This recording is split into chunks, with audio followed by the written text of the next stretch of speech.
Vamos a comenzar la reunión. Muchísimas gracias por la participación de ustedes y veo muchas caras conocidas, así que un saludo a todos y a todas.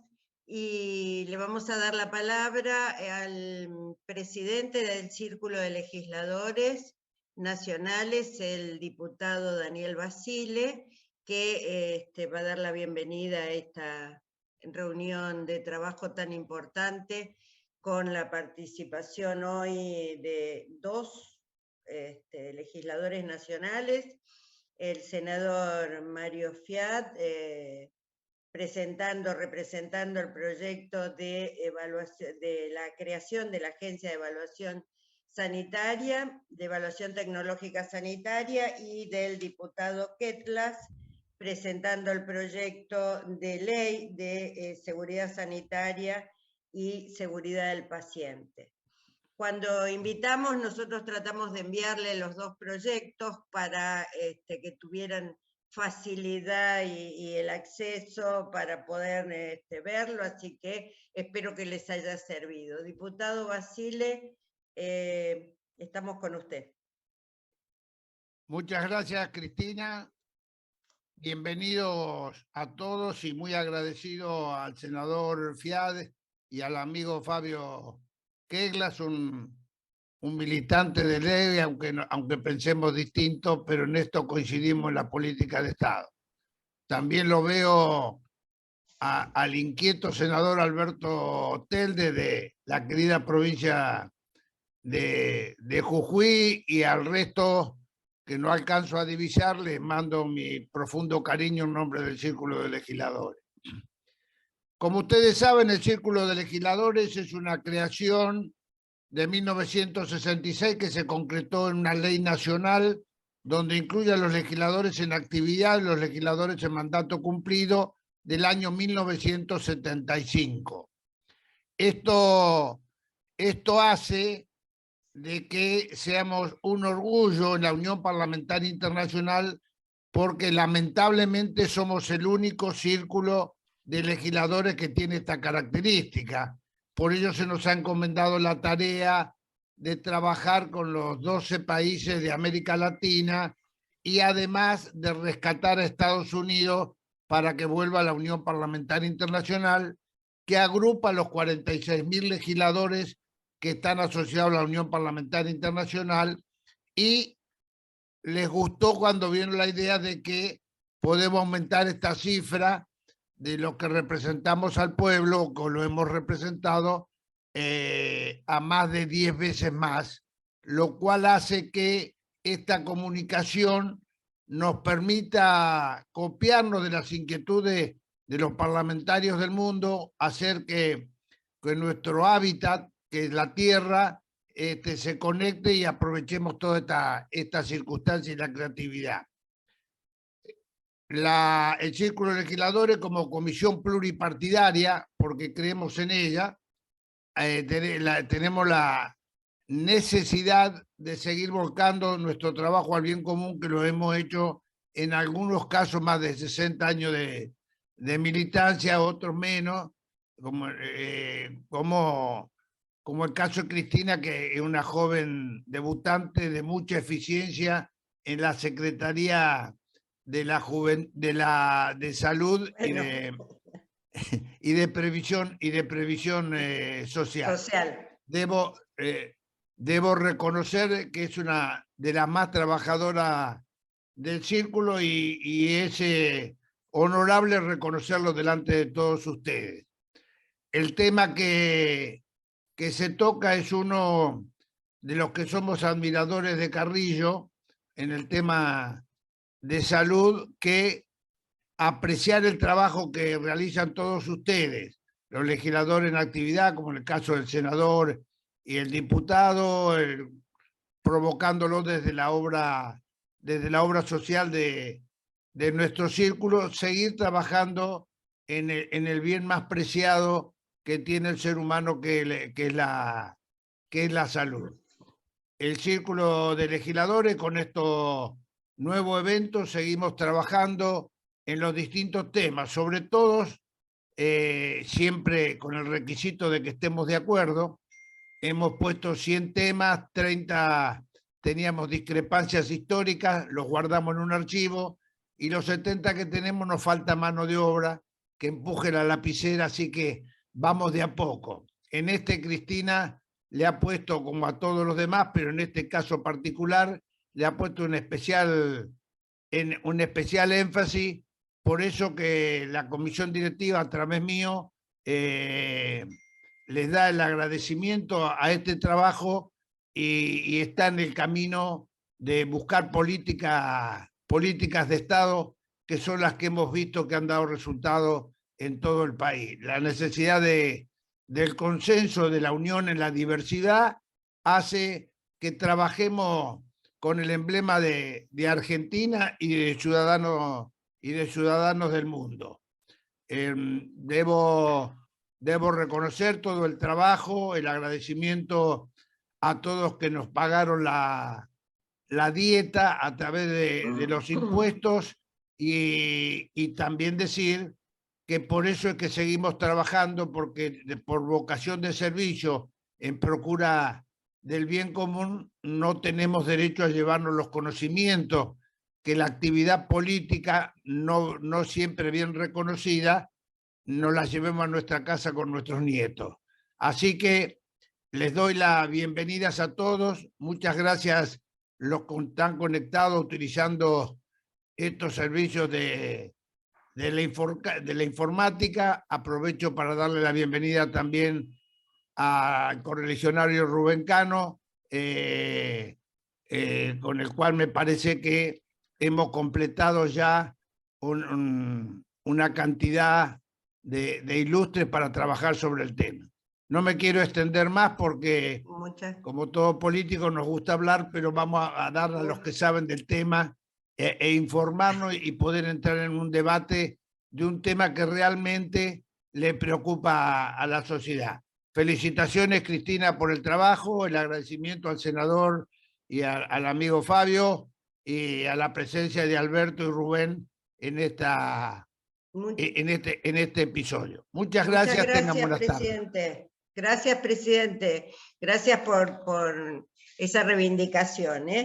Bueno, y siguiendo lo que decía el presidente Basile, la calidad y la seguridad de los servicios de salud en la agenda parlamentaria es parte de esta mesa tan importante que tenemos hoy y de la tarea que nos hemos propuesto desde la Secretaría de Previsión Social y Salud del Círculo de facilitar, compartir y ser un medio para promover el debate de estas normas tan importantes. Le vamos a dar la palabra, bienvenido, senador Mario Fiat, para presentar el proyecto nuevamente presentado de creación de la Agencia de Evaluación de Tecnología Sanitaria, que es una deuda pendiente, ¿no? Tiene usted la palabra, senador, bienvenido. Bueno, muchas gracias, Cristina. La verdad que, no sé si me escuchan ahí, ¿sí? ¿Sí? Perfecto. Sí. No, agradezco al Círculo de Legisladores esta invitación y especialmente la oportunidad de poder reencontrarnos, aunque sea virtualmente, para poder debatir estos temas que realmente son los que nos preocupan y que tenemos que impulsar en la agenda pública. Así como decía Daniel, y agradeciéndote la deferencia, Cristina, a vos por la invitación, y también mandarle un gran saludo a Rubén Cano, que lo veo que está presente, y a Beto, un amigo que, por supuesto, más allá de lo ideológico, tenemos una amistad de hace muchísimo tiempo. Digo, la verdad que hoy, como anunciabas, hablamos de calidad y seguridad en la atención del paciente, y lograr una atención en estos términos demanda diferentes herramientas que pueden aportarse y así poder lograrlo. En este sentido, la Agencia de Evaluación en Tecnología Sanitaria, de la que venimos hablando en el Congreso desde el año 2016, es sin duda, como puse en el título de la charla, una deuda pendiente. Y una deuda pendiente que tendería a resolver muchos aspectos del funcionamiento del sistema de salud y entre ellos, uno muy importante sería justamente aportar a la calidad y a la seguridad de la atención de los pacientes. Yo no sé si están pasando la placa porque yo no la veo, digamos, el Power. Si es así, podemos pasar a Está con el título, Mario. Perfecto, vamos a la segunda placa. Ahí está. Bueno, aquí vemos algunos de los problemas que nos preocupan en el ámbito de la salud. Digo, el recurrente diagnóstico de la fragmentación del sistema, que lo compartimos desde hace muchísimos años y lamentablemente no lo estamos pudiendo resolver. La falta de equidad en el acceso al sistema de salud por parte de la población, motivo también y fruto de los subsistemas que conviven y que proporcionan diferentes grados y diferentes formas de cobertura en las prestaciones. La incorporación sin control a la cobertura, digamos, que tiene que ver justamente con las innovaciones en tecnología y que a veces carecen de evidencia científica o que muchas veces también no han concluido la fase de investigación. Digo, este tema en los 2 años de pandemia se agravó, ya que se tuvo que muchas veces autorizar de emergencia algunos tipos de tratamiento. Pasemos a la placa 3, por favor, Carlos. También en esto tenemos que poner en valor, como otro de los factores, problema, la multiplicidad de decisores que tiene nuestro sistema. Esos decisores que intervienen justamente en la definición de qué medicamento y qué tecnología se incorporan a la cobertura obligatoria. Por supuesto, tenemos que el gran decisor es el Ejecutivo, a través de decretos, resoluciones, la posibilidad de inclusión de ciertos medicamentos y procedimientos en el programa médico obligatorio. También el Congreso tiene una participación relevante al aprobar leyes que definen sin duda la inclusión en la cobertura.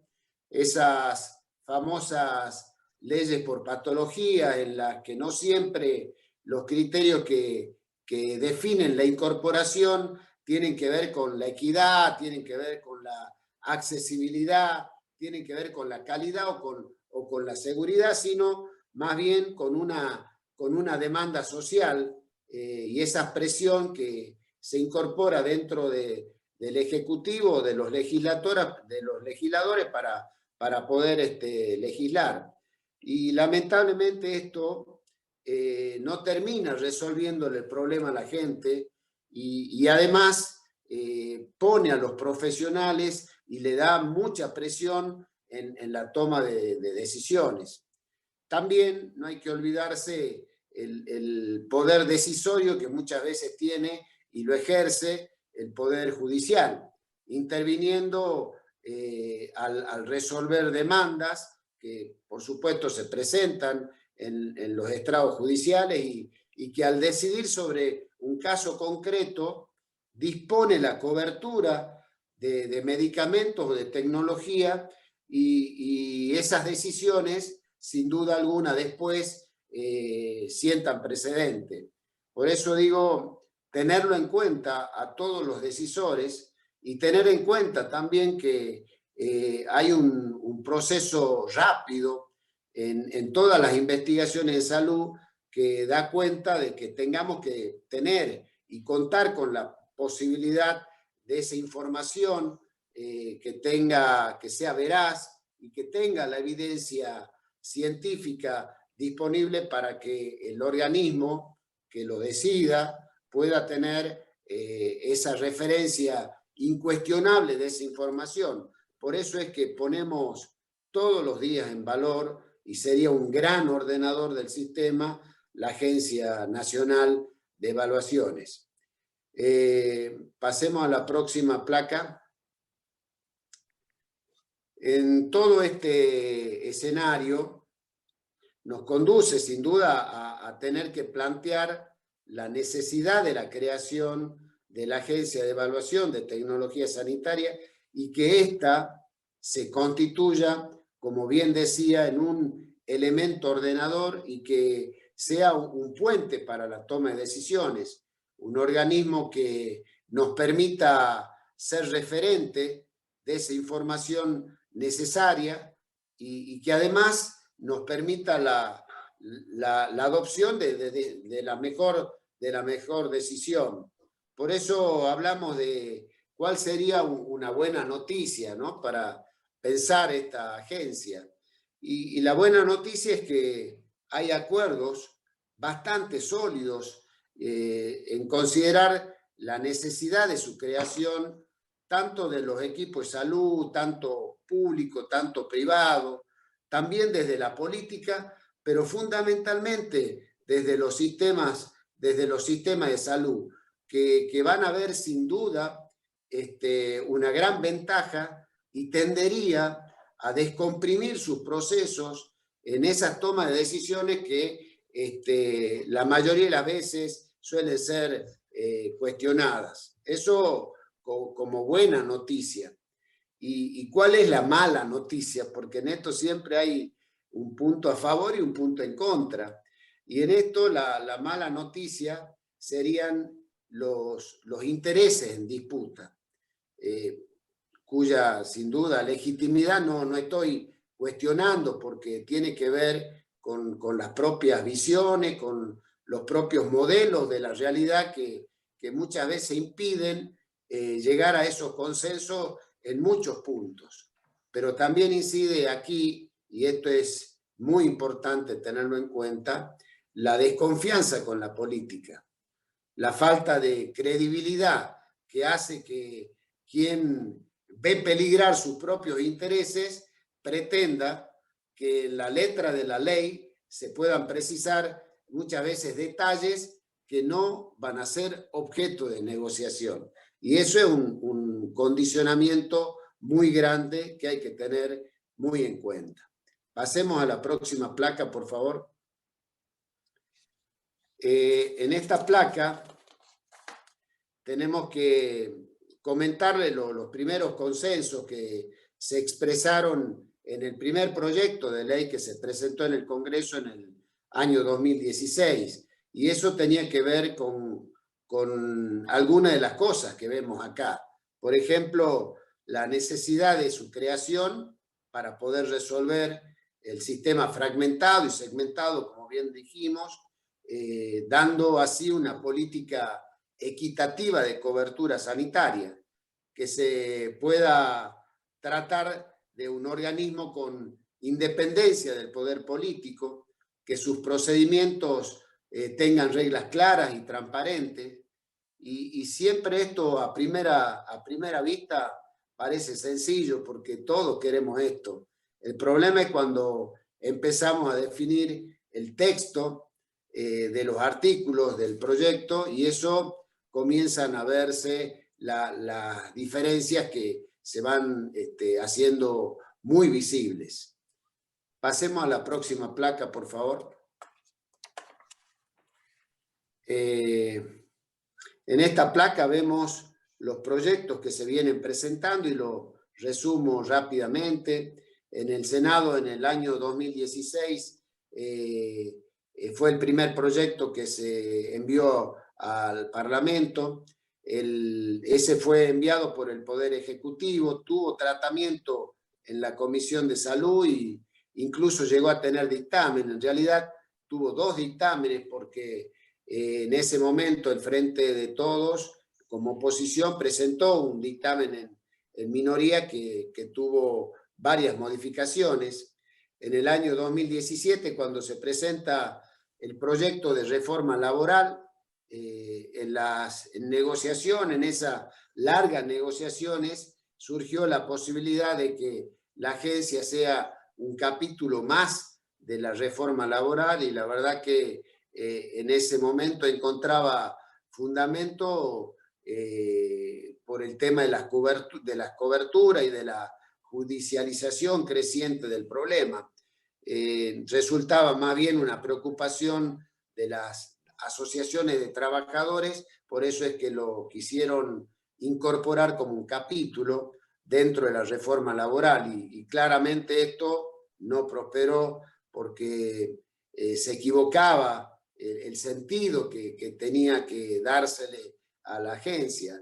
El propósito de la agencia no es reducir la judicialización en salud, sino tomar decisiones razonables que sean resultados de procesos transparentes y donde se pueda definir con un análisis económico, político, social, la obligación de la cobertura. En el 18 el senador Pinedo envía un proyecto de ley para la creación también de ACNET. Se habían incluido algunas de las sugerencias que se habían hecho, pero no llegó a ser dictaminado por la Comisión de Salud, pese a que se invitaron a todos los referentes de distintos espacios que compartieron su mirada y sugirieron muchas de las observaciones que posteriormente se las incorporó. El proyecto perdió estado parlamentario y en el 2020 se presentaron 3 nuevas iniciativas, una del senador Beretilneco, otra del senador Lovera, que era presidente de la Comisión de Trabajo y Seguridad Social del Senado, y el otro era un proyecto de mi autoría. Aquí había diferencias en el diseño del organismo y la integración del directorio, pero bueno, perdieron estado parlamentario por el tema de la pandemia y posteriormente no pudimos tratarla. Vamos a la próxima placa, por favor. Vemos aquí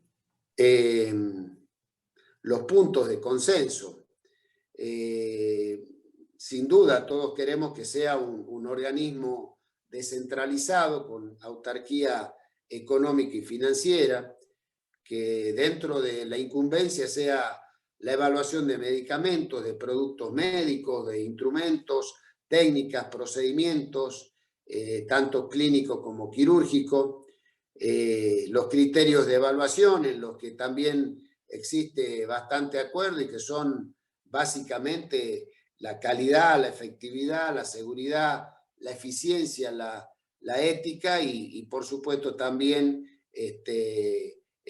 la fase económica y social del proceso.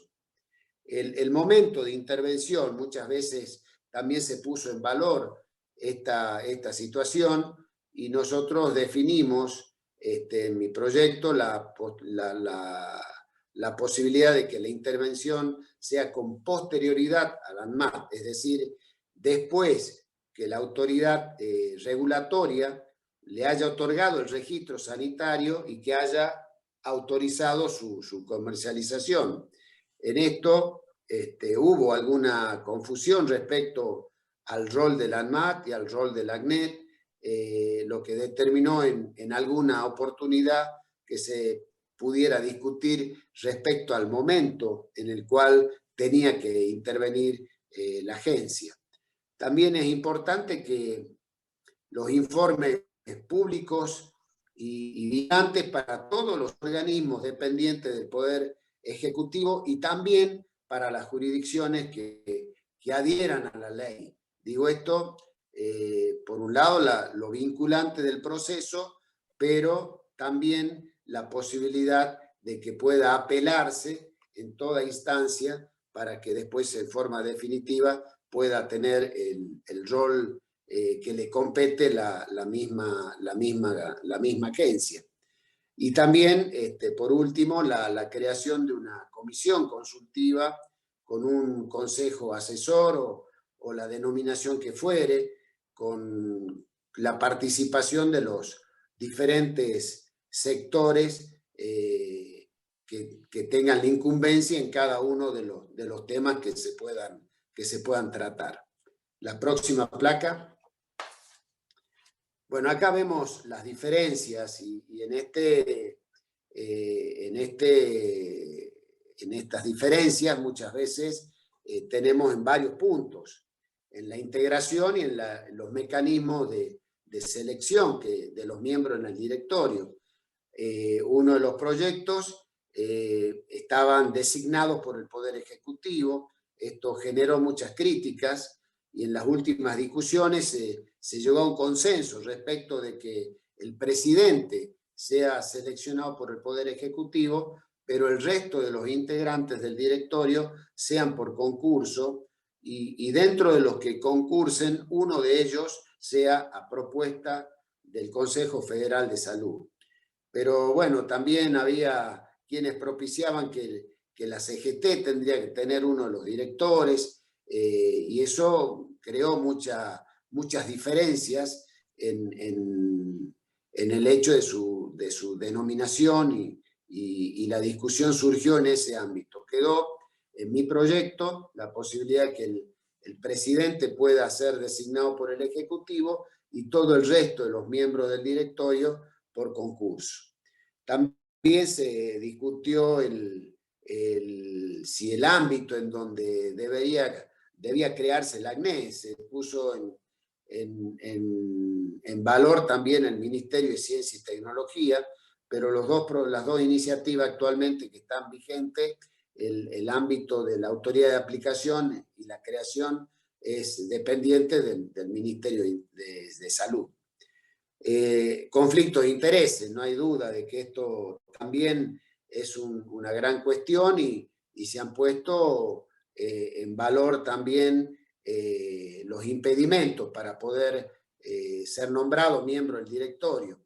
Uno de ellos es haber participado patrimonialmente o haberse desempeñado en cargos de nivel jerárquico en alguna institución o entidad dedicada tanto a la venta o a la fabricación de tecnologías sanitarias durante 3 años previos a la designación. Y el otro proyecto que está en juego también inhabilita para el cargo a quien solamente hubiera participado patrimonialmente. Digo, esto son los grandes temas en cuestión para poder integrar el directorio del ACNET. Uno de los temas importantes es el tema de la apelación de las decisiones. No estaba previsto en los proyectos que originalmente se presentaron por entender que los mecanismos de apelación podían hacer muy lento el funcionamiento del organismo y el proceso de la toma de decisiones, pero en nuestra iniciativa está incluido porque creemos de que siempre tiene que haber una instancia superior para poder llegar a apelarlo. Y por último, dentro de estas diferencias, era la publicidad de los informes y de los procesos. En general, los proyectos contenían la publicación de los informes, pero no de los procesos. En mi proyecto en particular creemos de que es fundamental transparentar también los procesos, además de las conclusiones, y necesitamos conocer las discusiones y los intereses que han ido surgiendo en todo el proceso. Por eso hemos puesto que la publicidad se extiende tanto a los informes como a los procesos previos para llegar a alcanzar esas conclusiones. Hay un punto importante que es importante que lo pongamos en valor y lo subrayemos, que era la intervención en los procesos judiciales. En una de las iniciativas esto se incluía como obligatorio. Yo creo, y en mi proyecto lo planteo, que no puede ser así. No podemos tener una agencia con una estructura capaz de intervenir en todos los procesos judiciales. Por eso nosotros incluimos que podrá porque entendemos que los jueces, cuando esta agencia comience su funcionamiento, si logramos que nazca con el consenso que buscamos, tendrá la credibilidad suficiente para que los informes resulten el sustento razonable para la toma de decisiones y que el Poder Judicial puede requerir la intervención en cualquier momento. Y el órgano asesor, todas las iniciativas coinciden en la necesidad de tener un órgano asesor, pero las diferencias se verían con algunos ítems, para que no esté tan desigual la cuestión de los financiadores con los prestadores y demás. Así que eso es un tema que se puso a discusión también, pero siempre está vigente y de acuerdo a los temas que se toque está la conveniencia o no de su llamado. Adelante. Esta placa la pasemos, da lugar a algunas de las diferencias, pero las he ido marcando. Pasemos a la próxima placa y ya vamos terminando. Acá lo que hay que poner en valor son los próximos pasos. Los próximos pasos es que tenemos que lograr que el tema se pueda instalar con vocación de tratamiento real en la Comisión de Salud. Hoy todos sabemos de que las comisiones tienen una mayoría parlamentaria por parte del oficialismo, y la llave está justamente en el oficialismo de poder habilitar o no habilitar el tratamiento de algún proyecto. También promover, poner en valor y promover un debate amplio entre todos, los que tengan algo que decir, porque tienen un interés especial en la agencia, poder expresar su voz, sus razones, sus sugerencias, sus observaciones, y finalmente poder construir los consensos, que es la parte más complicada en este escenario político que estamos atravesando. Y en esta placa última lo que quiero comentar y decirles de que el objetivo compartido que se tiene con toda la estructura necesaria del ANNET es mejorar la salud de la población. Así que con esto dejo abierto, y en la próxima placa doy las muchas gracias por la invitación y atento a las preguntas que puedan surgir. Muchas gracias. Muchas gracias, senador. Qué importante promover como lo estás haciendo, como lo estamos haciendo, el debate, y a ver si en esta se avanza y podemos tener ley y creación de agencia, ¿no? No vamos a aflojar hasta conseguirlo. Todos juntos los que creemos verdaderamente en la necesidad, y que estamos atrasados también en la Argentina, ¿no? Respecto de otros países. Así que, bueno, nosotros pusimos en el chat que escribieran las preguntas que quisieran hacer. Ahora vamos a conversar con el diputado Quetlas, y al final dejamos para ambos las preguntas. ¿Les parece? Mario, ¿estás de acuerdo? Bien. Fabio Quetlas. Vamos con la ley. Voy a decir exactamente cómo es el título con la que fue presentado la ley. Es Ley de Seguridad Sanitaria y Seguridad del Paciente. Y es importante hablar de este título porque a mí me tocó participar junto en otra charla que dio el diputado Quetlas. Está muteado el diputado Quetlas, ¿no, Santino? Ahí estoy. Ahí está. Y donde al final de la exposición de él se dio un debate interesante, fuerte, y resulta que había gente, obviamente muy prestigiosos del sistema y con opinión fuerte, que habían trabajado sobre un proyecto o proyectos o borradores anteriores, y entonces es tan importante, a raíz de eso hablábamos con Fabio, que la importancia de darle mucho espacio al debate de esta ley para ir aclarando qué son exactamente los puntos en los cuales a donde toca y avanza y cuáles no, y por qué en algunos casos generó opiniones no favorables, pero porque habían sido, funcionaron muchos borradores y no es el proyecto presentado. Yo le decía hoy al diputado Ketlas que a mí me parecía que en un párrafo de los considerandos explica exactamente con mucha claridad hacia dónde apunta y que es tanto a defender al paciente, la seguridad del paciente, como la seguridad de los profesionales de la salud, porque ambos padecen estas cuestiones o estos efectos no queridos.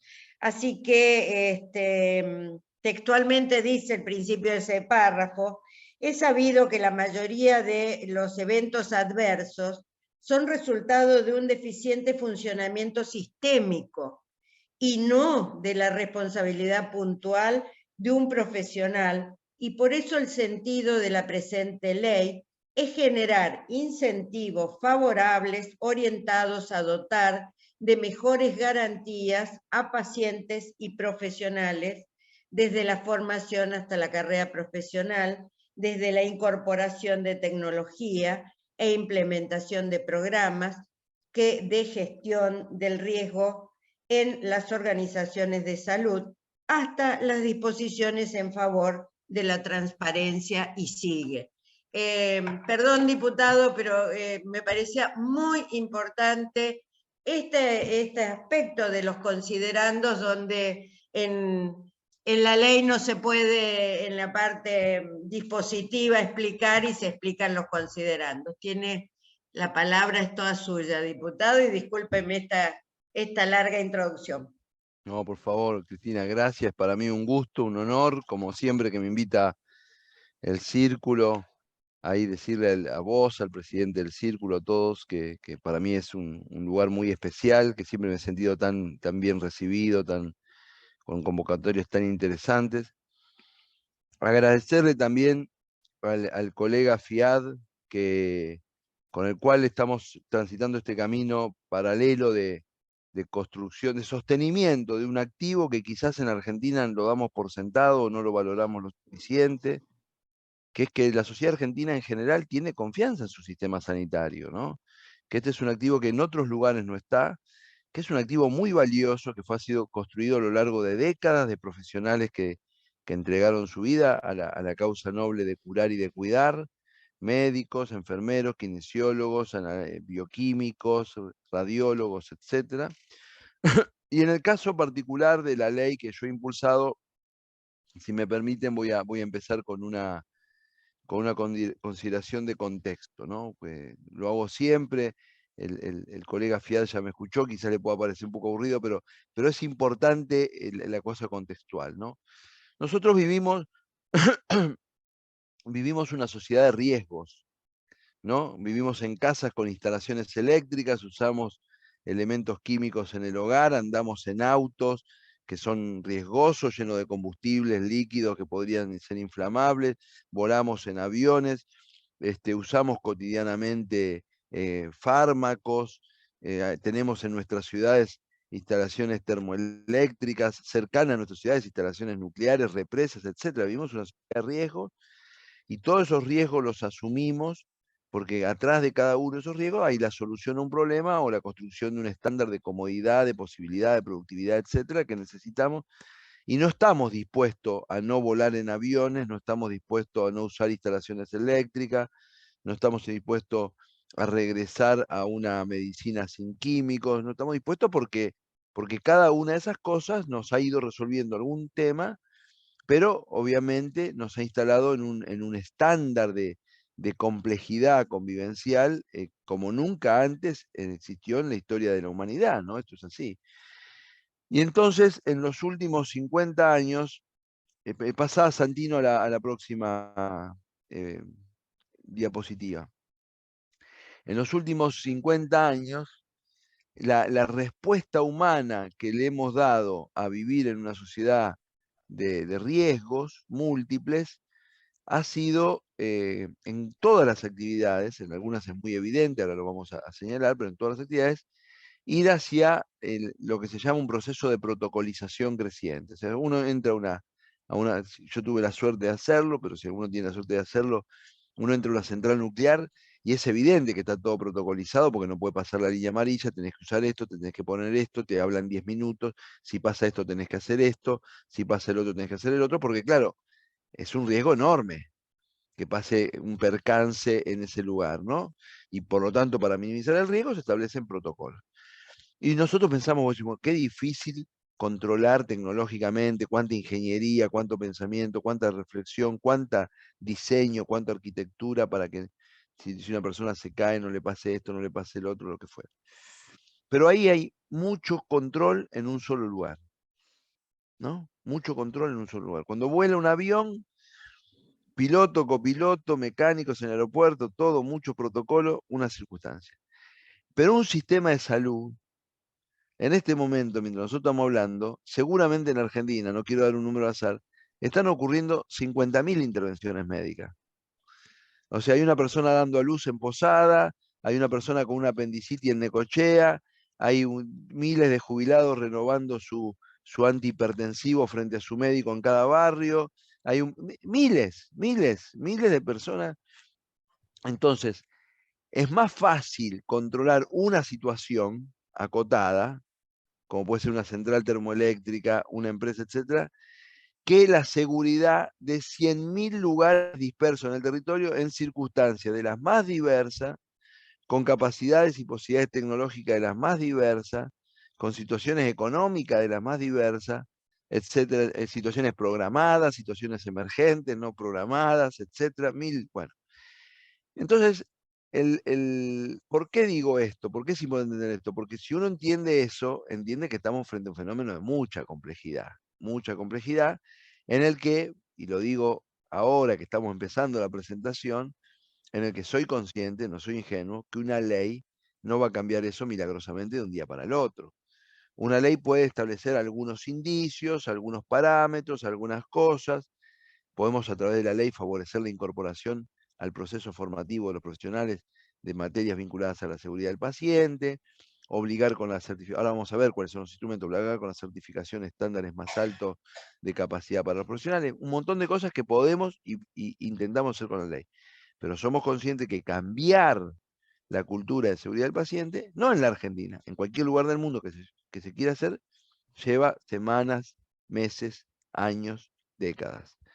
Y que es gradual, creciente, que incorpora un aprendizaje en el que muchas cosas, nuevas tecnologías nos ayudan, por supuesto, y que siempre hay un principio de resistencia, y que es lógico que haya un principio de resistencia. Porque si salgamos por un minuto de la situación sanitaria, 5 muchachos atienden una estación de servicio más o menos compleja, gas, gasoil, etc. Se establece un protocolo, un estándar. Los muchachos trabajaban hasta el día viernes de una manera, toman el curso el día sábado, el lunes tienen que empezar a trabajar de otra manera, hay una resistencia. En cualquier plano que uno tenga un saber hacer incorporado y venía haciendo las cosas de una manera, aunque racionalmente entienda que la situación B es mejor, cuando uno ya tiene una inercia, esa inercia es difícil de cambiar, etc. En este caso particular, cuando yo que fue por una razón humanitaria, que a mí me llegó la ley de la mano de una madre, la madre de un chico que padeció, bueno, falleció, producto eventualmente de una mala praxis, eventualmente de un evento adverso, el proceso está en trámite. Lo cierto es que cuando uno le baja la lupa a este tema, y descubre que, como bien señaló Mario, que tenemos un sistema fragmentado, que las jurisdicciones tienen distintas posibilidades, que en esa fragmentación hay una gobernanza muy compleja, etcétera, hacer una ley de seguridad del paciente para ese sistema, después de la pandemia, que están en una situación de fragilidad sanitaria y fragilidad financiera, etcétera, es difícil. Nosotros El contexto es este tema de la gestión de riesgo, la incorporación de los eventos adversos como preocupación creciente, no en la Argentina, sino en el mundo, por razones humanitarias y también económicas, porque se calcula que hay aproximadamente un 15% de la inversión hospitalaria derivada de eventos adversos, es una cifra enorme de dinero. También en la idea de valorizar el vínculo sanitario, entender no solo su complejidad, sino poner en valor todo lo que se juega en ese vínculo entre el equipo de salud y el paciente. Y un tema importante que la ley pretende es que aprovechar, es que hoy por hoy, y lo estamos viendo en la práctica con este Zoom, es mucho más fácil que en otros momentos, por razones tecnológicas, socializar las buenas prácticas y poder aprender colectivamente de esos fenómenos, porque obviamente vivimos en una sociedad de redes, la información vuela y esto facilita mucho las cosas. Pasa a la próxima diapositiva, por favor, Santino. Bueno, ¿cuáles son los principios inspiradores de la ley? La búsqueda de la calidad. En esto estamos emparentados con el proyecto de Mario. La puesta en valor y el cuidado del rol humanista del arte de curar, la valoración de la dignidad humana, la transparencia, el compromiso compartido, los estándares técnicos adecuados y la justicia. Pasa a la próxima placa.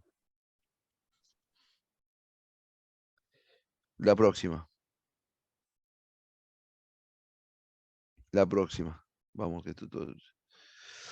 Bueno, la ley tiene un artículo, el artículo 1, donde establece la finalidad, que tiene muchas finalidades. Es un artículo, como dicen los abogados, es un artículo tuitivo, es un artículo más bien de visión. Pero para nosotros era importante, ¿no? Porque por nosotros ahí, por ejemplo, el punto N, que dice derechos y deberes del paciente, que es una novedad, nosotros un poco a pedido de los profesionales hemos instalado esta idea de los deberes del paciente incluido con los derechos. Y a mí se me fue la presentación, no sé qué hice. A ver si acá, ahí está. Y en el punto O, como se ve ahí, está establecido el tema del cuidado profesional, porque nosotros creemos, la experiencia a nosotros nos indica, que una parte de la suerte de esta ley en su tratamiento va a estar dado en si nosotros logramos instalar una semántica que aleje el miedo de los profesionales. Esta es una ley que dialoga entre el dolor de los familiares que tuvieron alguna pérdida y el miedo. Los profesionales no quieren oír la palabra miedo, pero la verdad es que, y aunque la mayoría de ellos tienen un sentido colaborativo cuando se presentan ante mí, lo cierto es que en privado te lo dicen y para mí es súper entendible que muchos de ellos tienen miedo a la acción judicial carancha, al aprovechamiento, a la sendija, a un sistema judicial que no siempre es del todo ecuánime, etcétera, etcétera. Bueno, los principios de la ley son los que se establecen en el artículo 3, seguridad, prevención, etcétera, autonomía, en línea con las tendencias de época en materia sanitaria. Pasa al próximo, Santino. Hay un artículo 4 que establece las definiciones. En algunas hemos seguido los criterios de la Organización Mundial de la Salud. Un tema importante es que yo le pedí a la presidenta de la Comisión de Salud de la Cámara de Diputados, a Mónica Fein, darle lo que yo le dije, una forma de decir, un tratamiento anti-express, digamos, ¿no?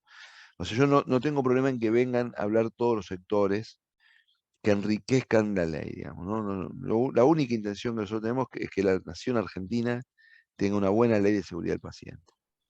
O sea, entonces, escuchar a los financiadores, escuchar a la CGT, escuchar a la superintendencia, al Programa Nacional de Calidad, a los enfermeros, muy importante, por supuesto, a los colegios médicos, a la academia, al Foro de Seguridad del Paciente, etc.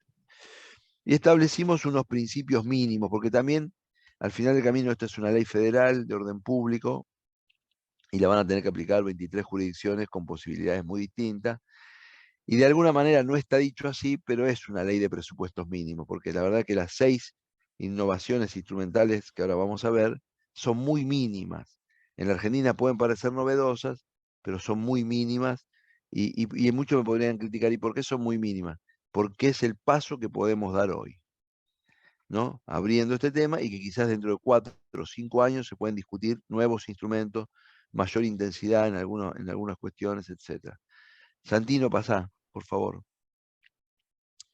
Bueno, la primera de las reformas específicas está establecida en el artículo 7, es la creación de la historia clínica digital, encriptada, interoperable, con firma digital, que un montón de obras sociales, yo por ejemplo, tengo OSDE y tengo historia clínica digital, por supuesto, y en Capital Federal yo diría que más o menos 2/3 de la población tiene historia clínica digital sin ningún problema, pero ¿por qué se le dio 4 años al ministerio? Porque en Catamarca no hay nada hecho.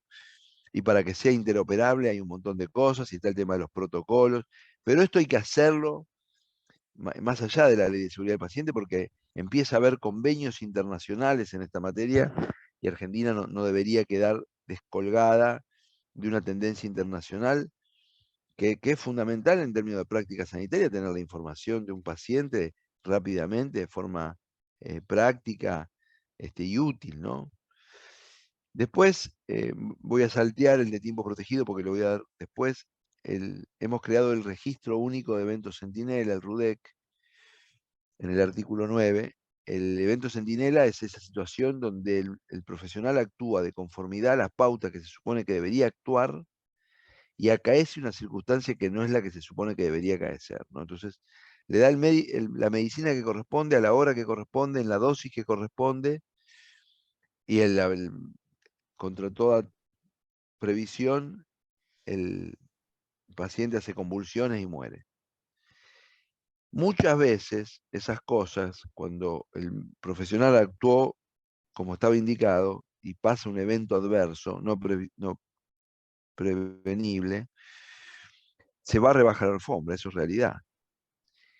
Pero ahí nos perdemos porque al barrer bajo la alfombra puede pasar de vuelta. Entonces, el registro único con garantía de confidencialidad del denunciante es una oportunidad enorme de aprendizaje compartido, liberándolo al profesional de toda carga punitiva al respecto cuando se trata de un evento sentinel. En este respecto, el ministerio, sorprendiéndome a mí, la gente del programa de ministerio, me propone, y eso habría que pensarlo en la reglamentación, pero no tengo ningún problema de darle un marco legal adecuado a lo que me plantean, que sea un registro más amplio, que no sea solo de eventos centinela, ¿no? De situaciones, porque claro, uno de los objetivos de esta ley debería ser bajar la judicialización. Y si una persona sabe que en la circunstancia X que él vivió, no sé, o su paciente, su pariente vivió, el 92% de la persona que tuvieron esa práctica médica le pasó X y a él le pasa X, la pulsión por ir a la justicia baja, porque dice, no, che, la verdad es que al 92% le pasó, ¿no? No es que hay una animosidad contra mí. Muchas veces la información puede actuar como un disuasivo. Para el evento centinela, para mí no hay ninguna duda que hay que crear un registro que proteja a los profesionales. La tercera reforma es una cosa que existe, que es el REFEPS, el Registro Federal de Profesionales de la Salud. Usar ese registro como una base de datos cuando un profesional va a colegiarse para habilitar su práctica profesional en alguna jurisdicción, establecer que sea obligatorio ir a la base de datos. ¿Por qué? Porque no es muy usual, es la excepción, pero cada tanto nos enteramos de que un médico tiene una sentencia en curso en la jurisdicción A, se toma un colectivo, se muda a la jurisdicción B y se pone a trabajar como médico. Y la verdad que eso, además de ser irritativo en términos sanitarios, por supuesto, porque si había una sentencia por algo era, eso es contraria al Estado de Derecho, digamos, ¿no? Es desconocer una sentencia judicial, y por supuesto que la opinión pública entra en estupor cuando se entera. La opinión pública no sabe que quizás por mes hay, no sé, miles de habilitaciones profesionales y en una ocurre esto. No sabe ni tiene por qué saberlo tampoco, ¿no? En esa que ocurre está mal, y este es un mecanismo para evitar ese tipo de circunstancias. Pasá de diapositiva, Santino. Bueno, una de las reformas más importantes es la certificación profesional obligatoria. En la Ciudad de Buenos Aires esto no produce estertor porque más del 70% de los profesionales en la Ciudad de Buenos Aires tienen algún tipo de certificación, pero uno, como por círculos concéntricos, cuando se empieza a alejar de las grandes capitales, eso baja mucho. Establecimos un periodo de 10 años, había gente que nos pedía 5, bueno, la verdad que escribimos 10, salvo que en la especialidad que uno tenga ya esté reglado menos, bueno, sigue valiendo el menos, digamos, y 3 años para los mayores de 75 años, ahí también nos decían que en 5 es mucho, pero hoy no tenemos nada, y es instalar una cultura, después se podrá bajar a 65 o a 70. En este caso, indirectamente, no fue la intención, pero las sociedades científicas acompañan mucho esto, las propias sociedades científicas, porque también se ven en un rol propio de jugar con la recertificación, etc. Será acá de la buena reglamentación del ministerio, crear un buen registro de entidades certificadoras y evitar que esto se transforme, tiene que ser un control de calidad y no un tongo para la sociedad científica, digamos, ¿no? Esto es así. Bueno, en 17 de los 23 distritos de la Argentina la carrera profesional está arreglada, pero hay 6 que no, entonces lo pusimos una regla federal de mínima también, de que tiene que haber concursos, etc. Y acá sí, lo sumo con lo anterior, y hemos puesto la necesidad de tiempos protegidos para la formación. Tiempo protegido significa que al menos una vez al año haya una jornada, ¿no? Una pequeña carga horaria, etcétera, para trabajar el concepto de seguridad del paciente. Esto es muy importante porque cuando uno ve, es verdad que un altísimo porcentaje de los problemas de los eventos adversos obedecen a razones sistémicas, también hay que decir que un altísimo porcentaje de los eventos adversos prevenibles son por evasión de obligaciones protocolares mínimas. Lavado de mano, uso de abreviaturas en el traspaso de indicaciones y por lo tanto error de lectura, cosas de las más sencillas, digamos. Entonces, la protocolización sistémica es muy importante para profesionales de la salud y para el ecosistema de salud. Acá juegan los administrativos, acá juegan los que manejan las ambulancias, acá juegan los camilleros, los enfermeros, etc. En general, a veces la cabeza del equipo profesional funciona bien, pero la línea de decisión hasta el paciente está hoy, y esto le da mucha complejidad a este tema, está muy integrada por muchas miradas, muchos profesionales, muchas personas. Pasa, Santino. Bueno, y esto para mí está incorporado sobre el final y es de lo más importante de la ley, ¿no? Así como existió un informe Vialet-Macé a principios del siglo XX para saber cuál era la situación social en la Argentina, nosotros estamos discutiendo sobre seguridad del paciente con una opacidad terrible, terrible, ¿no? Porque no sabemos realmente cuáles son unos motivos. ¿Es el estrés laboral? ¿Es la falta de tecnología? ¿Son equipos incompletos? Hay un problema. ¿Cuál es, digamos, crear un informe nacional por un sistema de muestreo, ¿no? De Ushuaia a La Quiaca, que nos permita tener una aproximación más acabada al tema de seguridad del paciente, le permitiría a la Argentina un instrumento idóneo para legislaciones futuras, ¿no? Y entonces, y acá, antes de seguir, hago un punto y aparte. Y no hay en la ley ninguna norma punitiva, no hay en la ley ninguna norma. Hemos construido una ley de seguridad sanitaria y del paciente con criterios intuitivos y es una discusión aparte que yo creo que es muy rica para dar. Mi sensación interna es que yo espero que con el paso de los años los propios profesionales de la salud establezcan métodos en sus colegios, etcétera, de control, de manera tal de que no tengamos nunca que sancionar a los profesionales. La experiencia indica que en general el profesional que comete un gran error, una gran mala práctica, etcétera, primero cometió pequeños errores, ¿no? Errorcito, errorcito, errorcito, errorcito, error mayúsculo, ¿no? Y si tuviéramos tenido una observancia, una proximidad, un cuidado, etcétera, nos hubiéramos ahorrado el error mayúsculo. Y ahí hay un trabajo por hacer, que por eso vuelvo al tema de la cultura. Hemos decidido hacer una ley 100% preventiva, porque apostamos más a la cultura que a la punición, ¿no? Próxima Filmina. A modo de cierre, ¿no? Bueno, ¿cuál es el criterio de realidad que se tomó con la ley? Creemos que hubo gente, y hay gente en la Argentina que hizo cosas muy importantes por la seguridad del paciente antes que nosotros. No somos los fundadores de nada. En la Argentina hay hospitales como el Hospital Italiano, o el Finocchieto, o el Alemán, con estándares de seguridad del paciente europeos, por supuesto. Espacios públicos como la Municipalidad de Tandil, con un programa de seguridad del paciente espectacular. Destacar el valor de la actividad sanitaria, o sea, destacar el valor, su complejidad y todos los requisitos que tiene para poder desenvolverse adecuadamente.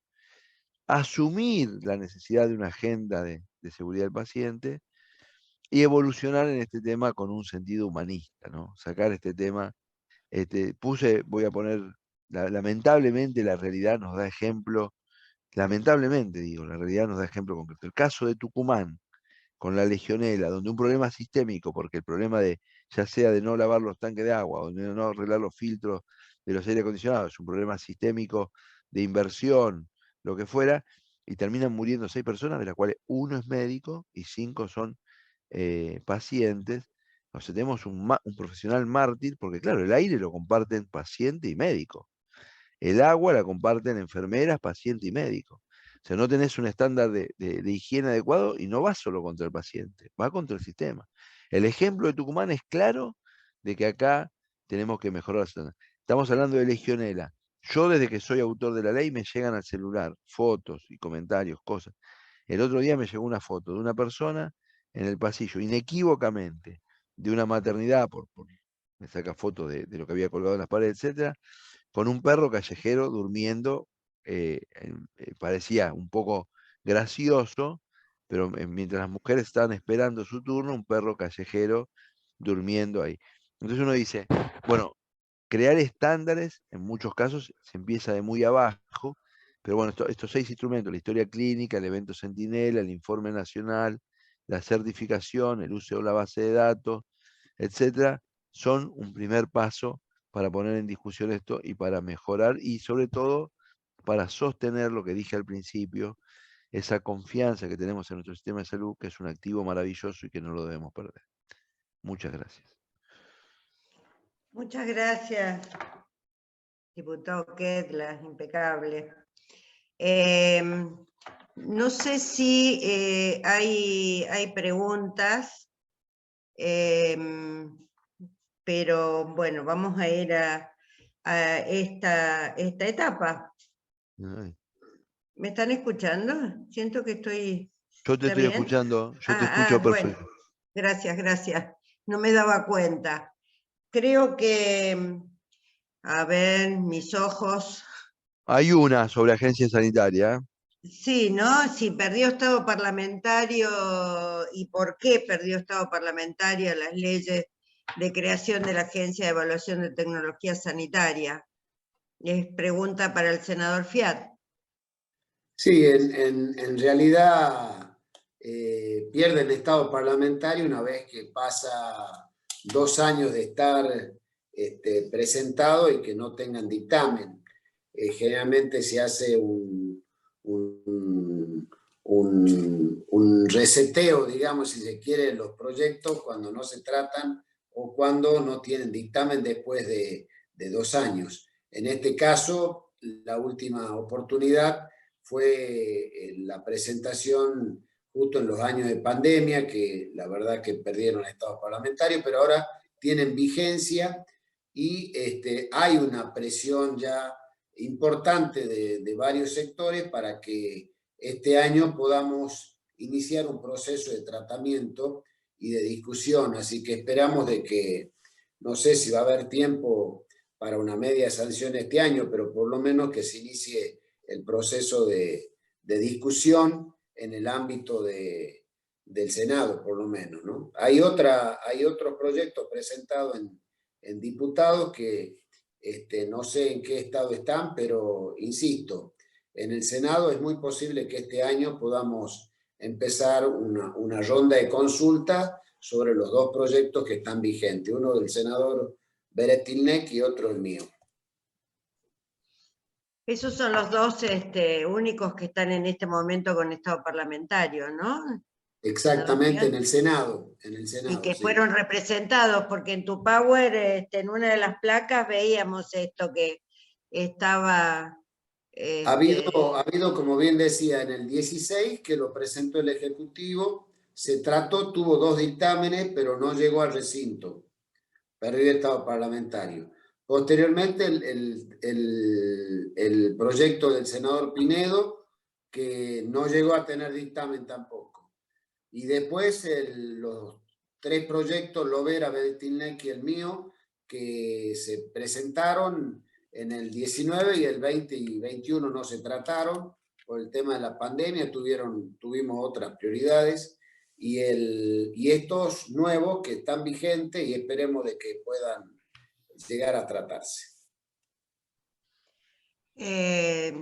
Diputado Kedlas, yo le quiero a usted y a todos contar que en el Círculo estamos con la Secretaría de Salud y el IERI, que es el Instituto de Estudios Estratégicos y de Relaciones Internacionales, estamos trabajando en convenio con el Observatorio de Salud de la Facultad de Derecho de la UBA, una ley marco o con varias por ahí leyes en consecuencia para regular la salud digital en la Argentina y que sea lo suficientemente marco esa ley para que sea adecuada a los diferentes países latinoamericanos. ¿Por qué? Porque se entiende, y en la Unión Europea ya existe como experiencia, que al no haber barreras nacionales en la utilización y en la interoperabilidad de los sistemas, de nada sirve tener una regulación en un país y en el otro no hay regulación, una regulación distinta, dado que las plataformas, por ejemplo Amazon o Google, están extrafronteras. Este es un poco el punto en el que estamos trabajando y seguramente vamos a conversar en este aspecto del articulado del proyecto de ley que vos presentaste, Fabio. Bueno, excelente, excelente. A mí me parece el mundo de la salud digital es un universo impresionante que va a avanzar que la pandemia produjo un aceleramiento fenomenal. Todos hemos vivido la experiencia de tener un profesional del otro lado, pero los profesionales van a recibir un entrenamiento cada vez mejor en relación a esto. O sea, hemos pasado, ahora hablo existencialmente, no como una opinión experta. En principio, uno acostumbrado al trato cercano, primero le tiene desconfianza a la relación digital, pero crecientemente se van a generar instrumentos y entornos que le van a dar confiabilidad a esa relación y van a saber hasta qué momento esa relación es útil al sistema en términos de costos, velocidad de intervención, etcétera, y a partir de qué momento no lo es, y por supuesto, como toda tecnología que se incorpora, va a dialogar con las tecnologías existentes, pero en este caso, con la posibilidad de hacer llegar la salud a lugares donde hoy no hay prestaciones, digamos, ¿no? Con lo que eso significa en términos positivos. Piensen que en la Argentina hay un montón de localidades de 3.000 habitantes y menos que no tienen un profesional de la salud. Y la telemedicina lo que acerca es, rompe barreras, ¿no? De accesibilidad, tanto geográficas, económicas, bueno, un sinnúmero de barreras que impiden que muchos de los pueblitos, de los allá recónditos, se puedan trasladar hasta conseguir la atención de un profesional. Así es. Mario seguro que lo vive y Tel diariamente en sus provincias esto, ¿no? Cristina. Sí, ahí, con respecto a eso, si me permite un minutito, sí. Sin duda que dentro del paquete de salud digital ya tenemos una receta digital que está implementada, que inclusive con el tema de la pandemia se hizo más evidenciable. Pero tenemos dos proyectos todavía que tienen media sanción y que están en diputados, que justamente son los complementarios por el tema salud digital, que sería telemedicina, que tiene media sanción de Senado y está en diputado, y también el tema de la historia clínica digital, que era un poco a lo que hacías mención con el tema de las plataformas y demás, que es un tema de difícil acceso, pero indispensable para que también tengamos una cartilla de ciudadanos sanitarios, como bien decía, del Observatorio de Salud de la Facultad de Derecho de la UBA, lo están poniendo en valor. Hay un evento que estamos organizando, que después le vamos a pasar la invitación para el 3 de octubre. Lo estamos organizando conjuntamente con vos, Cristina, con el Observatorio y también con Unite, fundamentalmente para tratar este tema de salud digital, que creo que es de gran vigencia y de gran valor, en forma complementaria, por supuesto, al sistema de salud general, ¿no? Me parece que hay que articular los sinnúmeros de proyectos, pero que hay mucha preocupación y todos están apuntando en la misma línea.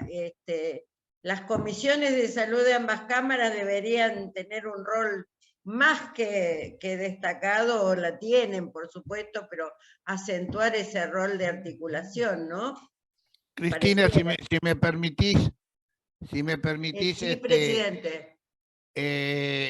Hay una concurrente, Alejandra Alves da Silva, Sí. del hospital de Alba Pose, que llegó tarde, y me gustaría que le hagan llegar a través de los equipos técnicos cuándo se va a repetir esta conferencia a través de los instrumentos que tenemos en el círculo, que son las redes. Se va a subir. Digo todo esto antes que le contesten a Micheli, que está preguntando también, y eso se lo dejo para que le conteste Mario o Fabio. Gracias. Sí, tenemos dos preguntas más y por ahí podríamos ya ir cerrando. Lo que pregunta esta señora que se conectó tarde, una vez que terminemos esta reunión, llevará el tiempo técnico de instrumentación y se va a subir en el YouTube del Círculo de Legisladores, canal del Círculo de Legisladores, toda la charla, ¿sí? Y no sé si ustedes, los expositores, autorizan sus PowerPoint también. Y la otra es, a ver, tenemos una persona que dice, le pediría si lo del ANMAT, yo te veo tan mal, los medicamentos que ingresan por RAEM estarían también alcanzados por la ACNET, si se expide primero el ANMAT y después el ACNET. ¿Se entiende, Mario? Sí. Ahí es Aldo Micheli, ¿verdad? Me parece que sí. Yo, sí, Aldo Micheli. Sí. Ahí, Aldo, si podés contestarme, digamos, ¿por qué la duda que tenés con el tema de RAEM, digamos, que no esté alcanzando previamente la ANMAT? Siempre la idea de poder tener la autorización de ANMAT primero es para que haya una autorización real del producto y del medicamento para que pueda expedirse. Por eso es que pensamos que es necesaria la expedición del ACNET posterior al ANMAT. Vos le estás pidiendo a Micheli que te conteste, no sé Mario. por qué la duda que le surge. No sé por qué la duda que le surge. Pero siempre el producto tiene que estar autorizado por ANMAT. Claro, y posteriormente siempre. va a ser la expedición por parte de ACNET. Hay una consulta del doctor Gabriel Turek. Ahora le voy, Turek le hace una pregunta al diputado Ketlas. Trabajamos con un equipo vocacional, mente en seguridad del paciente desde 2004, con pruebas de campo y con análisis de eventos adversos. Doctor Gabriel Turek, y bueno, y pone su contacto. Entiendo que han estado trabajando ustedes juntos, ¿no? No, pero le paso yo mi teléfono por si él quiere contactarme conmigo, me puede escribir un WhatsApp por ahí. Y Sí. yo, es el paper al que él hace referencia, es un paper de referencia global, errores humanos, un documento de la Organización Mundial de la Salud. Es como un punto, ha sido un hito en esta cuestión. Y sí, y efectivamente tiene una connotación humanista también para con los profesionales, ¿no? Esta condescendencia en la idea de que se trabaja bajo estrés en un conjunto de prácticas de altísima complejidad que a veces hay que decidir en minutos o en segundos, con sintomatología que muchas veces puede ser inespecífica, o frente a un paciente que está en una situación de shock y lo único que tiene uno es la información que puede recabar con la aparatología que dispone en una circunstancia compleja, por supuesto. Lo que digo es eso, ese espíritu está en nuestra ley, está muy graficado en nuestra ley, y queremos, uno de los motivos por el que yo voy a todos los lugares, así tipo esto, etcétera, es que queremos que debería ser una condición del tratamiento de esta ley mantener una conversación amable, ¿no? O sea, por supuesto que los financiadores no quieren financiar más, los que estudian no quieren a veces certificar de vuelta, o sea, de vuelta, la inercia siempre es de por el status quo. Ahora, si todos entendemos que no es contra nadie, que certificar nos mejora un poquito, que protocolizar nos mejora un poco, que si el ministerio desarrolla un programa con las jurisdicciones de responsabilidades compartidas se mejora un poco, podemos ponernos en un sendero que evite una cosa que es lo que tenemos tiempo, pero que evite algo que ha empezado a pasar en algunos países, ¿no? Siempre pensamos que lo peor que puede pasar es una ola de judicialización. Lo peor que puede pasar es que la gente no confíe en el sistema sanitario. No es la judicialización. La gente en Argentina, entre los cuales me incluyo, mi familia, todos confiamos. Vamos a los hospitales con la confianza de que si vamos normalmente, nos vamos a curar.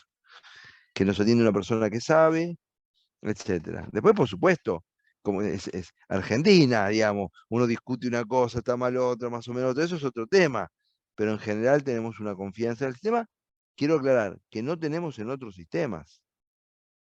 Confianza que tenemos en el sistema sanitario que no tenemos en el sistema judicial, por ejemplo. O que estamos perdiendo a pasos agigantados en el sistema educativo. Y en el sistema sanitario tenemos un stock de confianza importante que hay que conservar y, si es posible, acrecentar, por supuesto. Bien. Creo que estamos terminando. ¿Quieren ambos expositores decir algo más? Si no, estaríamos despidiéndonos. Yo hago un saludito. Yo quiero agradecer de vuelta al círculo, agradecer a mi colega Mario, que me ha acompañado en esto con mucha generosidad.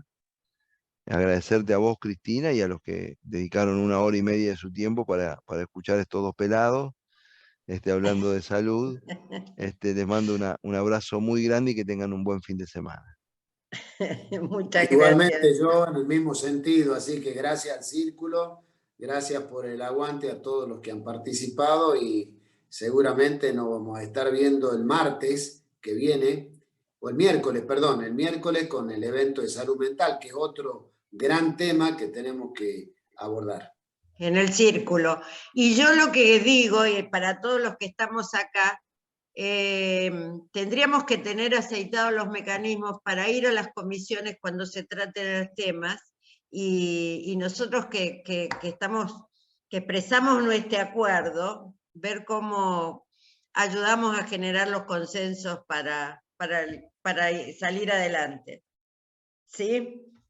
Así que nos vamos a comunicar de la misma manera para ir a acompañar esas sanciones, si Dios quiere. Bueno, un beso grande, muchas gracias a todos, muchas gracias, presidente Basile, por estar, y a todos los que participaron, y a nuestro equipo, Santino, Rosario y Matías, que han estado ahí acompañándonos. Un beso a todos.